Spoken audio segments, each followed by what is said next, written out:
Baik, selamat pagi, siang, sore, malam kepada teman-teman sekalian. Perkenalkan, nama saya David Patarmando Nixing-Ringo dari Biomed 21.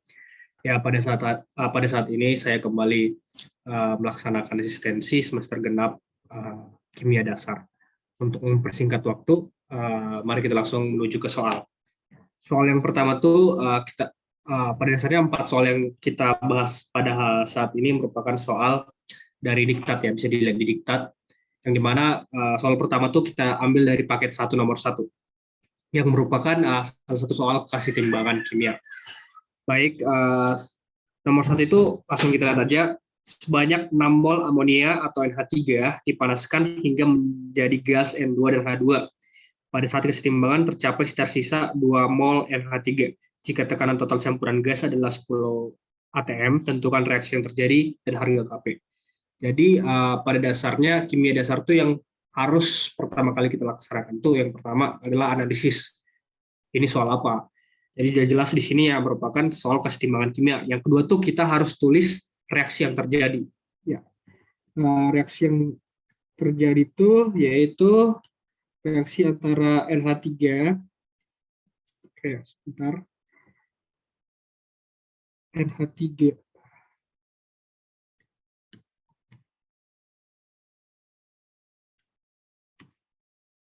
NH3 diubah menjadi N2 ditambah H2.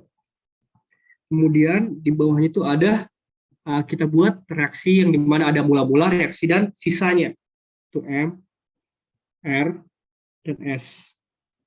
Kita buat begitu. Jadi di soal kita dapat yang pertama tuh nilai NH3 itu 6 mol.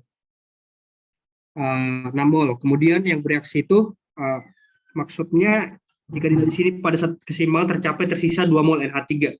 Jadi yang tersisa itu sekitar 2 mol NH3. Jadi yang berkurang itu berapa? 4 mol. Di sini 4 mol. Kemudian kita setarakan semua coefisien yang ada di sini untuk mendapatkan nilai-nilai yang lainnya. Yang N2 itu kita sesuaikan, yang pertama itu kita cari juga kesetimbangan yang terjadi. Setimbangan. Ya di mana ini kan masih belum setimbang nih. Hampir aja lupa. Di sini kita harus timbangkan juga nilai-nilai yang ada di sini. Jadi dapat dilakukan dengan berbagai cara yang pasti ini masih tergolong empiris, yaitu salah satu persamaan yang tergolong mudah lah. Di sini tinggal kita masukkan aja koefisiennya 2. Di sini 2N dan ada di sini N2 sama ya. Kemudian kita ikuti semua koefisien yang ada di sini untuk mendapatkan nilai reaksinya, yaitu di sini 2 mol, di sini 6 mol. Karena di sini 3. Karena di sini 3H3NH2. Oke, benar ya. Oke, selanjutnya kita masukkan semua sisa itu di dalam ke bawah juga, 2 dan 6. Jadi pada dasarnya sisa yang kita dapat itu adalah 2 mol NH3, 2 mol N2, dan 6 mol H2. Oke, next. Yang ditanya tuh tentukan reaksi yang terjadi, udah kita dapatkan reaksi yang terjadi itu yang ini ya, guys. Ini reaksi yang terjadi.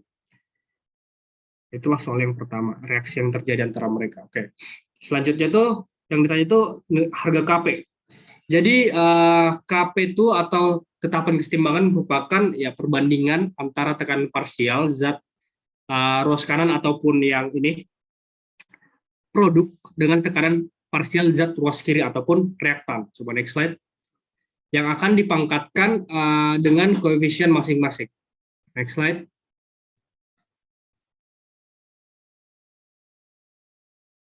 Oke.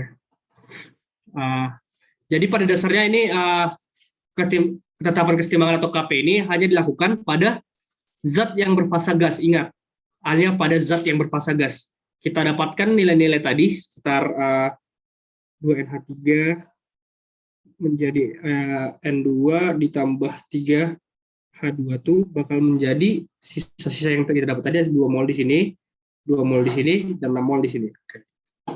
Yang dimana rumus Kp sendiri adalah di sini ya, nilai-nilai dari pangkat senyawa-senyawa pada produk, yaitu tekanan pada PN2, yang dimana di sini kan pangkat tuh di sini 0 ya, atau 1 ya, bukan 0. 0 itu kalau dipangkat jadi 1. Di sini berarti pangkat 1 dikali dengan H2, pH2 dipangkatkan 3 sesuai dengan koefisiennya per reaktan, yaitu NH3, di mana di sini PNH3 dipangkatkan 2. Jadi kita harus cari satu-satu, masing-masing satu nih. Nilai-nilai tekanan-tekanan antara semua senyawa yang ada di sini, N2, H2, dan NH3. Pertama tuh, coba kita cari PNH3. Di mana PNH3 itu bagian dari NH3 itu kan 2, dibagi dengan semuanya. Dari 2 tambah 2 tambah 6. Jadinya nih 2 per 10 dikali tekanan total. Yang diketahui kan tekanan total itu sekitar berapa? 10 atm. 10 atm dikali 10. Jadi didapat sekitar 2 atm. Sama dengan 2 atm. Sama juga dengan PN2 dan H2. Mereka dapat 2 sama 2 sama 6. Jadi ini yang N2 itu bakal sama dengan NH3, yaitu 2 atm. Kemudian tuh ada yang pH2. pH2 itu sama dengan 6 per 10. Dikali 10. Sama dengan 6 atm. Jadi dapat semua sudah dapat 2 atm, 2 atm sama 6 atm. Ini N2 ya.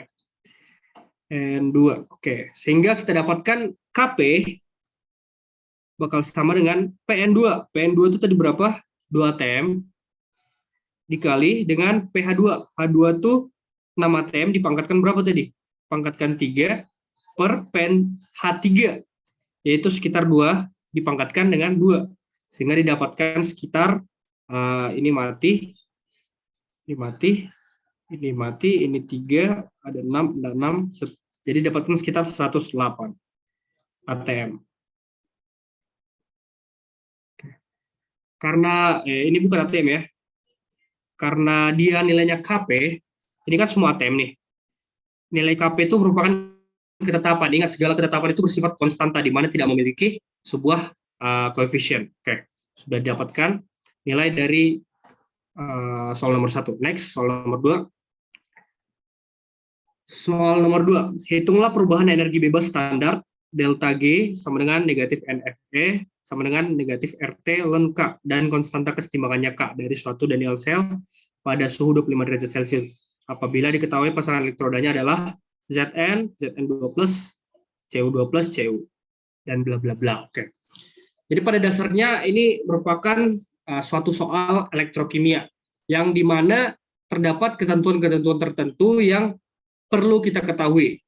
Jadi mungkin ada beberapa soal yang dibikin oleh dosen-dosen nantinya yang bakal mirip dengan soal ini, tapi ada juga soal-soal yang bakal bertentangan juga dan berkaitan juga dengan soal ini. Kayak misalnya, ini bagaimana cara kita membuat bagian ini.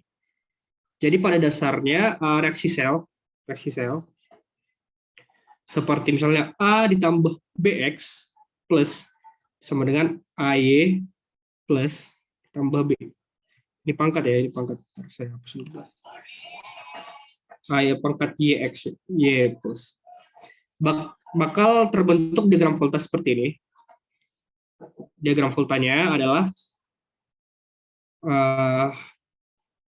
A garis A pangkat X garis 2 kali B Y plus, ini plus juga ya karena ngikutin yang ini tadi, plus B.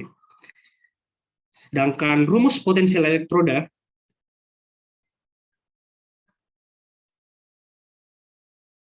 bakal sama dengan E derajat sama dengan E reduksi E oksidasi. Di mana reduksi itu adalah kejadian di mana dia memberikan elektron, sedangkan oksidasi itu kejadian di mana dia menerima elektron. Dan juga oksidator itu kebalikannya, oksidator itu dia yang menerima elektron, ataupun dia yang menjadikan suatu reduksi, menjadikan suatu peristiwa reduksi, sedangkan oksidasi itu dia menjadikan suatu peristiwa reduksi. Sedangkan reduksi itu, reduktor itu dia menghasilkan peristiwa oksidasi. Oke, benar. Ditanya tuh yang kedua tuh, next slide. Yang ditanya tuh adalah delta G derajat ya, dan juga K. Oke. Pertama, kita harus menganalisis yang mana ini reduksi. Tadi sebelumnya reduksi itu adalah ketika dia memberikan elektron. Ketika dia memberikan elektron atau dia terpecah kemudian memberikan elektron, dia itu terdapat pada apa? Salah satu ciri-ciri dari reduksi itu adalah ketika E derajat itu adalah positif. Jadi dapat dilihat diketahuinya juga E derajat dari Cu2 plus dan Cu itu bernilai lebih besar kan, yang pokoknya lebih besar dah kalau reduksi. Jadi didapat tuh reduksi merupakan Cu.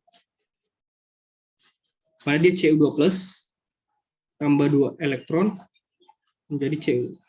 Sedangkan oksidasi Zn menjadi Zn2 plus tambah 2. Oke.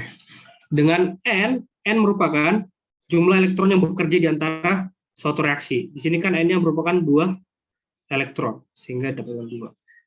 Didapat E derajat sama dengan E reduksi dikurang O oksidasi, sama dengan 0,337 dikurang negatif 0,763. Sehingga didapat sama dengan plus 1,1 volt. Oke. Kemudian kita dapatkan rumus dari delta G derajat tuh dari soal, yaitu delta G derajat bakal sama dengan negatif N F E derajat. Oke, didapat tadi N-nya sama dengan 2.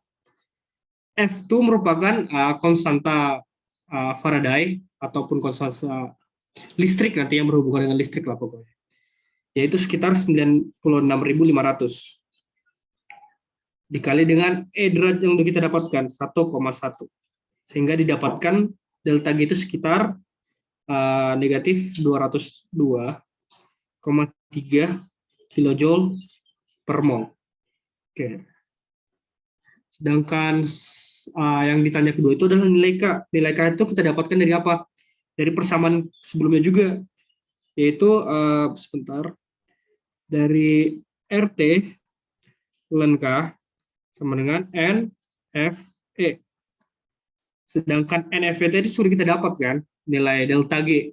NFE itu sebenarnya delta G yang dinegatifkan, yaitu sekitar 212,3 sama dengan RT ln K, yaitu R tadi merupakan konstanta juga 8,314, sudah sangat umum ini, per mol K dikali dengan F T dikali dengan T, yaitu sekitar ini juga merupakan suatu konstanta suhu Kelvin ya, 298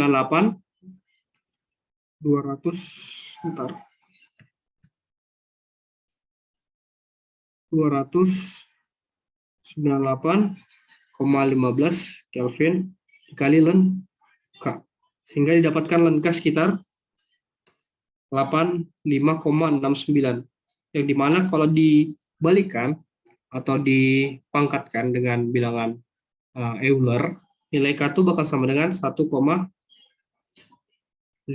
kali 10 pangkat 37 ya, 37.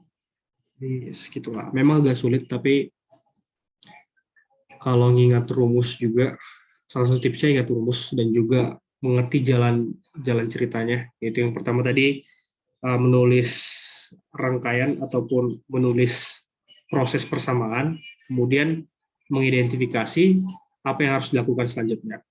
Next, soal selanjutnya itu dari paket 2 nomor 1. Oke, soal paket 2 nomor 1 ya, berkaitan dengan pH. Oke, tentang pH. Proses-proses alamiah di dalam tubuh manusia menjaga pH darah pada rentang sempit, buffer ya. Namun suatu kondisi yang disebut asidosis, asid atau asam, terjadi jika pH darah turun ke bawah di bawah 7,35, dan kondisi lain disebut dengan alkalos atau alkali, yaitu basa, terjadi jika pH darah naik ke atas 7,45. Jika pKw darah adalah 16,63 pada suhu 37 derajat Celcius, berapakah rentang normal dan H2O, H2O positif atau H positif dan OH negatif dalam darah. H2O positif itu PKW ya. Jadi pada dasarnya itu PKW itu adalah perbandingan pH air. pH air dengan pH-pH lainnya. Itulah intinya. Ya, suatu perbandingan lah. Sebentar. Jadi yang ditanya ini rentang normal antara H2 plus, H plus, dan OH negatif. Oke. Jadi bagaimana kita mengerjakannya? Pertama, kita buat ketahui dulu ya. PKW itu tadi berapa? 16,63.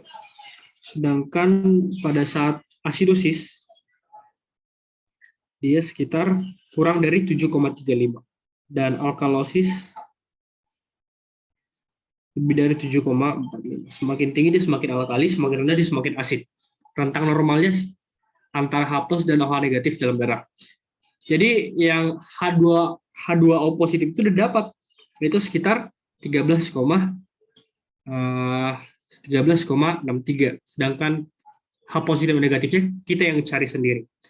Jadi kita dapatkan pH dari PKW tersebut, itu PKW itu tadi 13,63. KW-nya tadi kan, KW-nya jadinya kan kayak pH. pH itu hidrogen. Kalau mencarinya jadi tinggal dipangkatkan aja kan. Ini 16,63 sekitar 10 pangkat negatif 16,63. Sehingga didapatkan KW setelah perhitungan lagi, ini kan bisa disamakan dengan ini. 10 pangkat negatif 14 kita bulatkan dikali dengan X. Dapatkanlah X sekitar 2,344 dikali dengan 10 pangkat negatif 14. Ya. Di mana KW itu seperti tadi air. Air itu apa? H plus dan OH negatif yang sama. H plus dan OH negatif yang stabil. Pada saat asidosis, pH itu kurang dari 7,35. Oke, pH dari 7,5 berarti H plus itu sekitar asidosis ya. H plus itu sekitar 10 pangkat negatif 7,35. Sehingga kita samakan lagi dia kita bulatkan ke 8 lagi. Sekitar 4,466 kali 10 pangkat negatif 8. Gak tahu ya, kalau kalian dikasih bawa kalkulator, pastinya nilai-nilai itu gak bulat. Tapi kalau nilainya bulat, pasti kalian itu gak dikasih kalkulator gitu. Ya, tinggal dikondisiin aja sih. Kalau bisa pakai kalkulator, mending kita gak usah dibulatkan atau dan lain-lain. Terserah sih. Sehingga didapatkan OH negatif itu merupakan rumusnya itu sama dengan KW per H plus. Ya, sekitar ini tadi. KW itu tadi udah didapat, KW itu sama dengan ini.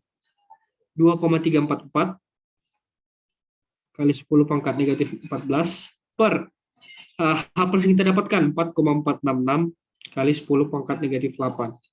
Sehingga didapatkan OH negatif itu sekitar 5, sebentar 5,2409 kali 10 pangkat negatif 7. Oke. Sekitar ini ya pada saat asidosis. Kemudian next slide. Pada saat alkalosis. Pada saat alkalosis itu pH yang didapatkan tuh sekitar lebih dari 7,45. Sehingga didapatkan H plus dari 7,45 itu sebagai dasar pertimbangan kita itu 10 pangkat negatif 7,45. Kita bulatkan lagi ke 8, 10 pangkat negatif 8 jadi 3,5481 kali 10 pangkat negatif 8. Sehingga didapatkan OH negatif kayak tadi KW per H plus 2,344 kali 10 pangkat negatif 14 per 3, ini didapatkan dari sini 0,5481 kali 10 pangkat negatif 8 dengan 6,606 kali 10 pangkat negatif 7. Jadi kita dapat membandingkannya untuk H plus dan OH negatif. Kalau H plus itu didapat dari yang sebelumnya. Yang slide sebelumnya itu H plus yang kita dapatkan itu sekitar 4,466 ya. Yang gedenya. Artinya tadi asid kan. Yang gedenya pasti 4,466. Didapatkan sekitar 4,66 kali 10 pangkat negatif 8 yang dimana itu lebih besar daripada H plus, itu juga lebih kurang daripada H plus ya kalau dibalikan. Lebih besar dari 3,5481 kali 10 pangkat negatif 8 mol. Ini mol ya, mol. Sedangkan OH negatif dari yang slide sebelumnya juga dibalikan. Yang di sini kan didapat duluan nih, yang lebih gedenya. Jadi didapatkan OH negatif itu 5,2409 ke 10 pangkat negatif 7 mol, lebih kecil dari OH negatif, kecil dari 6,606 kali 10 pangkat negatif 7 mol. Jadi kondisiin aja dah. Yang mana yang lebih besar, yang mana yang lebih kecil tinggal dibuat persamaan gitu. Oke. Soal selanjutnya, soal terakhir didapat dari diktat soal nomor 2 paket 2. Diketahui suatu elektrolisis ya, elektrolisis hidrogen peroksida atau H2O2 sesuai dengan reaksi berikut. Dah kita dapatkan kan ini, udah dapat reaksi nih, H2O2 2H+ tambah 2E. Kayak soal yang pertama tadi kita harus lihat persamaan reaksinya. Di sini kita harus melihat kesetimbangannya. Apakah di sini sudah setimbang gitu? Ya, kita lihat di sini pastinya udah setimbang semua ya, dari H2-nya sama, O2-nya sama. Oke, begitu. Maka hitunglah yang pertama berapa Faraday yang dibutuhkan untuk elektrolisis sempurna 5 mol H2O2. Sebelumnya sudah dijelaskan bahwa Faraday itu berkaitan dengan elektron atau listrik. Jadi kita harus mencari berapa Faraday yang dibutuhkan elektrolisis sempurna 5 mol H2O2. Jadi kan sebenarnya Faraday itu merupakan elektron per 1 mol suatu senyawa atau suatu unsur gitu yang ada di suatu larutan. Jadi tapi di sini kan diminta itu elektrolisis sempurna 5 mol H2O2 atau hidrogen peroksida. Jadi kita ikutin aja dah, kita adaptasikan semuanya. Jadi rumusnya itu yang A ya. Berdasarkan reaksi yang ada, maka diperoleh sekitar NH2O2 per Ne negatif itu berapa? N2H2 itu kan sama dengan 1 ya. Sedangkan E negatif sama dengan 2. Perbandingannya ya, perbandingan H2O2 dengan mol E-nya.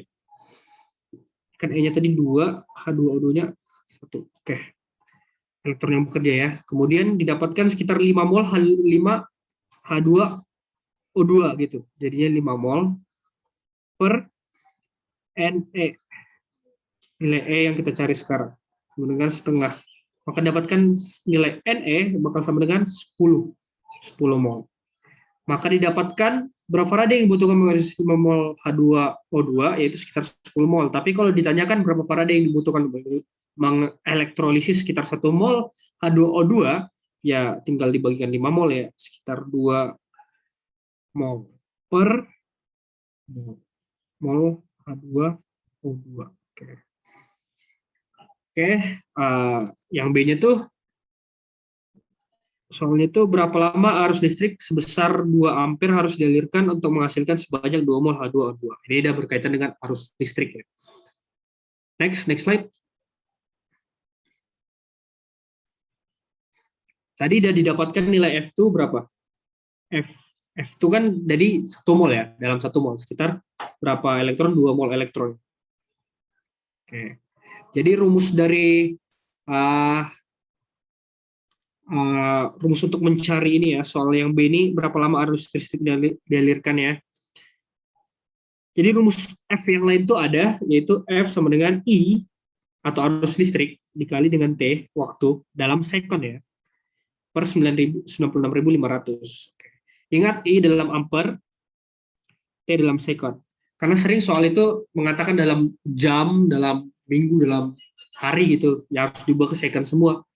Tinggal dimasukin aja, yaitu 2 mol sama dengan 2 ampere, tadi bang 2 ampere ya, 2 ampere arus, dikali T, waktu yang kita butuhkan, per 96.500. Persamaan biasa, jadi T itu bakal sama dengan, ini mati, T bakal sama dengan 96.000, 96.500 sekon. Oke. Jadi sekianlah pembahasan soal asistensi yang udah kita laksanakan. Jika ada pertanyaan ya bisa diberikanlah lewat chat ataupun lain-lain, ya bakal dijawab lah, berusaha dijawab lah intinya. Jika ada kesalahan saya dalam mengajarkan, saya mohon maaf. Buat teman-teman, good luck untuk ujiannya. Terima kasih.